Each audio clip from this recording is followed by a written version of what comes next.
Serikat Buruh Migran Indonesia, SBMI, menilai dualisme regulasi yang mengatur perizinan bagi perusahaan perekrut, manning agency, menghambat perlindungan terhadap awak kapal perikanan migran. Dualisme aturan ini berupa surat izin perusahaan penempatan pekerja migran Indonesia atau SIP3MI yang dikeluarkan oleh KP2MI atau BP2MI. Satu regulasi serupa lainnya berupa surat izin usaha keagenan awak kapal, SIUKAK, yang diterbitkan Kemenhub. Dari kondisi itu, hasil catatan kasus SBMI tahun 2025 terdapat 989 kasus berkaitan dengan AKP migran yang kesulitan mendapatkan akses keadilan. Hal itu terjadi karena minimnya pengawasan yang dilakukan oleh pemerintah. Pihaknya juga melihat, pemerintah membiarkan dualisme ini tetap terjadi. Ya, jadi Jambore Pekerja Perikanan di Kabupaten Pemalang, Desa Semboyo ini adalah pertama diikuti dari nasional, saya kami katakan jalur nasional dari Aceh sampai NTT hadir di Desa Semboyo.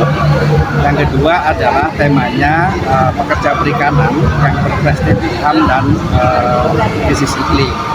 Jadi kalau kita melihat ini, kita melihat bahwa saat ini masih banyak pekerja perikanan itu yang mengalami eksploitasi. Pekerja perikanan ada tiga. Yang pertama adalah ada nelayan domestik, ada kemudian pekerja perikanan pengolahan hasil laut, ada pekerja perikanan migran, yaitu awak kapal perikanan migran. Bagi SBMI, tiketnya fokus untuk diunggulkan karena di situ adalah soal bagaimana melihat konteks HAM sama iklim itu saling berkaitan. Yang pertama dalam konteks migrasi dan kerja paksa.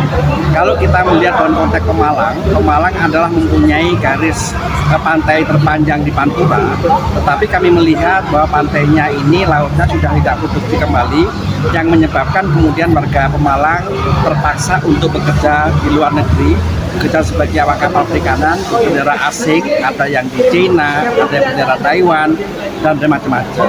Artinya di sini adalah migrasi itu hak, tetapi pertanyaan kuncinya apakah teman-teman dilindungi? Jawabannya hari tidak.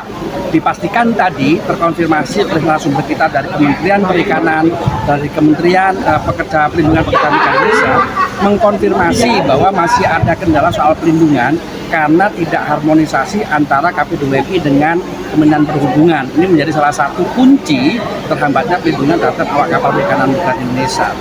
Kami adalah rekomendasinya negara harus kemudian tunduk pada kepastian hukum. Yang pertama Undang-Undang 18 tahun 2017 pasal 4 memastikan bahwa awak kapal perikanan dan niaga itu pekerja migran Indonesia. Kemudian putusan Mahkamah Konstitusi nomor 127 tahun 2024 yang lalu adalah Hakim Mahkamah Konstitusi menegaskan bahwa awak kapal perikanan, niaga dan niaga adalah pekerja migran Indonesia.